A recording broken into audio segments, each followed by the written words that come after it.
सो hey guys, तो आज हम एक्सप्लेन करने वाले हैं the secret Lord of scorching summer part 6। तो पार्ट 6 हमारा वहीं से स्टार्ट होता है जहां पर पार्ट 5 हमारा ख़त्म हुआ था। तो पिछले पार्ट में हमने देखा था कि हमारा जो मेन कैरेक्टर है उसके ऊपर वो आदमी अटैक करता है, लेकिन हमारा मेन कैरेक्टर उसके सर को अपने हाथ से रोक लेता है और अपने दूसरे हाथ से अपनी फिस्ट बनाते हुए उस पर अटैक करता है, जिससे कि वो दूर जाकर गिरता है और उसकी डेथ वहीं पर हो जाती है। और फिर हमारे मेन कैरेक्टर ने सेक्ट लीडर थे वो एक सेवेज बीस्ट के एसेंस को एब्जॉर्ब कर रहे थे, जिसके कारण वो उसमें फेल हो गए। तब वो बेड पर पड़े थे, लेकिन हमारे मेन कैरेक्टर ने उस सेवेज बीस्ट के स्पीड को वहीं पर डिस्ट्रॉय कर दिया और हमारे सेक्ट लीडर को फ्री कर दिया उस सेवेज बीस्ट से। हमारे मेन कैरेक्टर ने दुनिया की सारी मिस्ट्रीज को देखने वाली पावर का यूज करके उस सेवेज बीस्ट के एसेंस को डिस्ट्रॉय कर दिया, जिससे कि वो सेक्ट लीडर जो थे वो बहुत ही ज़्यादा ठीक हो गए थे, पहले से भी बहुत अच्छे थे। हमारे मेन कैरेक्टर के द्वारा उस बुढ़े और उसके बेटी को मार देने के कारण जो सिटी लॉर्ड थे वो बहुत ही ज़्यादा गुस्सा हो गए थे और वो बहुत ही गुस्से में सेक्ट लीडर के पास आते हैं और सेक्ट लीडर से कहते हैं कि तुम्हारी जो बेटी है उसने मेरे ब्रदर इन लॉ और मेरे फादर इन लॉ को किल किया है। तुम्हारी बेटी जो है उसने बहुत ही बड़ा गलत काम किया है, यहाँ तक कि उसने मुझे भी नज़रअंदाज किया और मुझे भी कुछ ना समझकर मेरे रहते हुए मेरे ब्रदर इन लॉ और मेरे फादर इन लॉ को किल कर दिया। इसके बारे में तुम क्या कहना चाहते हो? सिटी लॉर्ड की बात सुनकर हमारा मेन कैरेक्टर कहता है कि अंकल आप गलत हैं, ये हम लोगों ने सबसे पहले शुरू नहीं किया, वो वही ओल्ड मैन था जिसने कि हम लोगों को मारने की कोशिश की, जिसके परिणाम स्वरूप वो खुद ही मारा गया। तब उसका बेटा आया जो कि फू रोकिंग्रियो के साथ मैरिज करना चाहता था जबरदस्ती, और तब वो भी वहीं पर मारा गया। वो सभी यही डिजर्व करते थे क्योंकि वो सभी बहुत ही ज़्यादा लालची और बहुत ही ज़्यादा हरामी इंसान थे। आप खुद देख सकते हैं कि उन्होंने जो किया उसका उनको फल मिला। और तब हमारे मेन कैरेक्टर की बातें सुनकर सिटी लॉर्ड बहुत ही ज़्यादा गुस्सा होते हुए कहते हैं कि अच्छा तो तुम वो जिसने कि हमारे फादर इन लॉ और मेरे ब्रदर इन लॉ को मारा है। और ये कहकर सिटी लॉर्ड हमारे मेन कैरेक्टर के ऊपर ली किंग न्यू के ऊपर अटैक कर देते हैं और कहते हैं कि तुमने हमारे ब्रदर इन लॉ और फादर इन लॉ को मारने के बाद मेरे साथ बहस और जमाल लड़ा रहे हो, तुम सच में जीना ही नहीं चाहते। और ये कहकर सिटी लॉर्ड अपनी एनर्जी को हाथ में लेते हुए हमारे मेन कैरेक्टर के ऊपर अटैक कर देते हैं। सिटी लॉर्ड के अटैक को देखकर हमारा मेन कैरेक्टर हंसते हुए कहता है कि इतना छोटा मार्टियल स्पिरिट, क्या तुम इतने ही पावरफुल है? तुम्हारी इतनी पावर के कारण तुम अपने आप को सिटी लॉर्ड कहते हो? ये सुनकर शॉक हो जाते हैं। और तब हमारे मेन कैरेक्टर को दिखाया जाता है जो कि अपने पंच को सिटी लॉर्ड के पंच से टकरार करवाता है, और तब हमें दिखाया जाता है सिटी लॉर्ड दूर जाकर गिरते हैं। सिटी लॉर्ड हमारे मेन कैरेक्टर की इतनी पावर देखकर कहते हैं कि भले ही मैंने अपनी पूरी पावर को यूज नहीं किया था, लेकिन जो मेरा ब्लो था वो 9 स्टार किसी भी 9 स्टार वॉरियर की पावर जितना था। इस लड़के ने तो सच में मुझे शॉक करके रख दिया है। और तब हमें दिखाया जाता है हमारे मेन कैरेक्टर को, तब हमें दिखाया जाता है सिटी लॉर्ड के राइट हैंड को जो कि बहुत ही ज़्यादा इंजर्ड हो गया होता है। और तब रोकिंग्रियो कहती है आखिर ब्रदरली कितना पावरफुल है, क्योंकि उसने एक 9 स्टार वॉरियर को भी इतना आसानी से हरा दिया। और तब सिटी लॉर्ड हमारे मेन कैरेक्टर के पास आते हुए कहते हैं कि बहुत अच्छे। सिटी लॉर्ड को इस तरह अपने पास आता देखकर हमारा मेन कैरेक्टर ली किंग न्यू बहुत ही ज़्यादा शॉक हो जाता है। और तभी हमें दिखाया जाता है सिटी लॉर्ड का अपीयरेंस अचानक से ही चेंज हो जाता है और सिटी लॉर्ड ग्रीट करते हुए ली किंग न्यू को कहते हैं कि ब्रदर आप बहुत ही ज़्यादा पावरफुल हैं, मैं आपको एडमायर करता हूँ, मैं आपका नाम नहीं जानता, आपका नाम क्या है? तब हमारा मेन कैरेक्टर अपना नाम बताते हुए कहता है कि मेरा नाम ली किंग न्यू है। आपकी जो फिस्ट की स्ट्रेंथ थी वो बहुत ही ज़्यादा अच्छी थी, लेकिन हमारे सेक्ट में जो बिग ब्लैक काऊ है उसकी फिस्ट के पावर जितनी आपकी फिस्ट नहीं थी।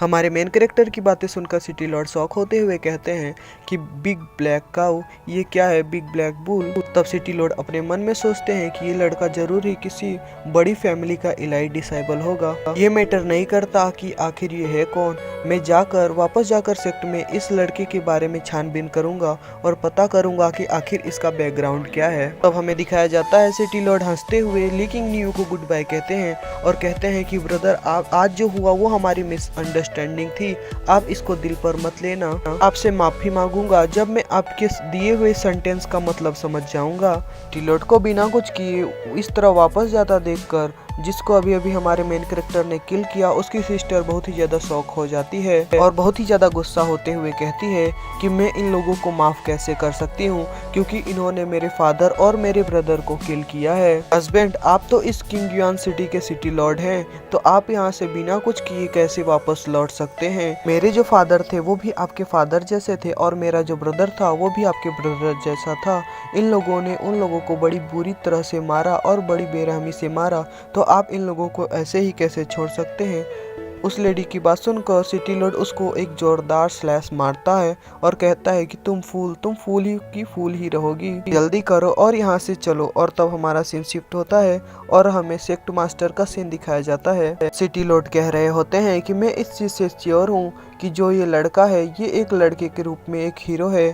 सेक्ट मास्टर ली किंग न्यू से पूछते हैं कि मैं नहीं जानता कि ब्रदर ली किस फैमिली के डिसाइबल हैं, और तब ली किंग न्यू बताते हुए कहता है कि तो मास्टर आप गलत सोच रहे हैं, मैं किसी भी फैमिली का डिसाइबल नहीं हूँ। मैं तो एक गांव से आया हूँ जो गांव एक जंगल में है। मेरे गांव में एक ही पर्सन है जो कि थोड़ा बहुत पावरफुल है, जो कि एक ड्रैगन लेडी है जो कि बूढ़ी है और अंधी भी है, और मैं उनको ब्लाइंड ग्रैंडमा कह के बुलाता हूँ। और उनके अलावा एक बिग ब्लैक काऊ है जो कि थोड़ा बहुत वो भी पावरफुल है। और तब हमारे मेन कैरेक्टर की बातें सुनकर सिटी लॉर्ड कहते हैं कि अगर ब्रदर ली नहीं बताना चाहते कि वो किस फैमिली से हैं तो मैं ये रहने देता हूँ और मैं आपको इस चीज को बताने के लिए बार बार फोर्स नहीं करूंगा। और तब सिटी लॉर्ड अपने मन में सोचते हुए कहते हैं कि मैं बहुत ही ज्यादा फूल हूँ।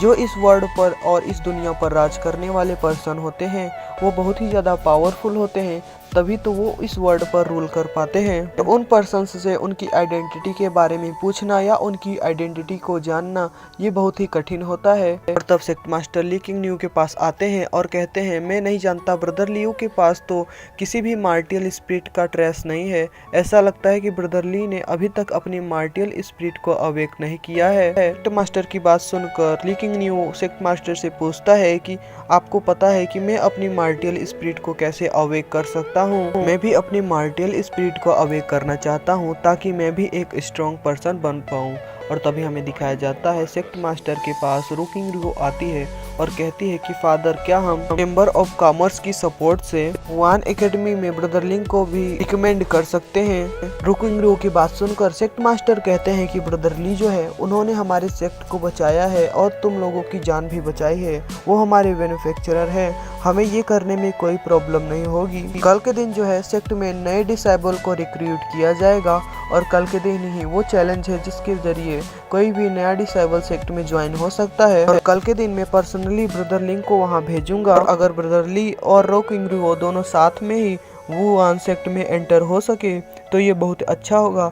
तुम दोनों एक पार्टनर के रूप में पढ़ाई कर सकते हो। सेक्ट मास्टर की बात सुनकर ली किंग न्यू बहुत ही ज्यादा खुश हो जाता है और सेक्ट मास्टर को थैंक यू करते हुए कहता है कि थैंक यू सेक्ट मास्टर।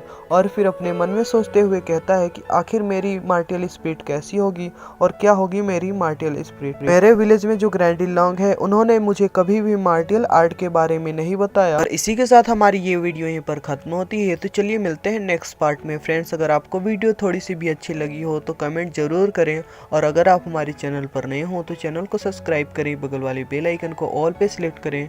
और अगर आप चाहते हैं कि मैं किसी और भी सीरीज़ को एक्सप्लेन करूं तो आप उस सीरीज़ को हमारे कमेंट सेक्शन में कमेंट कर सकते हैं। अगर उस सीरीज़ को किसी और ने एक्सप्लेन नहीं की होगी तो हम उस सीरीज़ को ज़रूर से ही एक्सप्लेन करेंगे। तो चलिए मिलते हैं नेक्स्ट पार्ट में। सी यू सून।